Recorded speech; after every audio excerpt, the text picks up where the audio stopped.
Chief minister KCR की गाड़ी की हुई तलाशी। तेलंगाना के चीफ मिनिस्टर केसीआर की गाड़ी की भी इलेक्शन कमीशन के ओहदेदारों ने पुलिस के ताउन से तलाशी की। उसके अलावा चीफ मिनिस्टर के काफिले में शामिल दीगर गाड़ियों की भी तलाशी ली गई। चीफ मिनिस्टर केसीआर आज कुत्तागुड़म और खम्मम में जलसे आम से खिताब करते हुए प्रगति भवन से खुसूसी गाड़ी में रवाना हुए थे। कुत्तागुड़म में खिताब के बाद चीफ मिनिस्टर खम्मम के लिए रवाना हुए थे कि दरमियान में इलेक्शन कमीशन ओहदेदारों और पुलिस ने चीफ मिनिस्टर के काफिले को रोककर तलाशी ली। इंतखाबात में सियासी जमातों की गाड़ियों की तलाशी मुहिम के एक हिस्से के तौर पर इलेक्शन कमीशन के ओहदेदारों ने इंतखाबात के लिए खुसूसी तौर पर तैयार की गई प्रगति पतगम गाड़ी की भी तलाशी ली।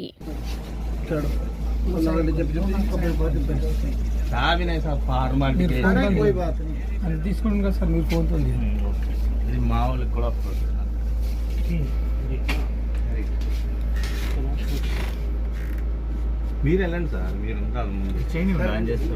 మీరే ఉండాలి సార్, మాది కాదు. We are on escort to you. Sir అది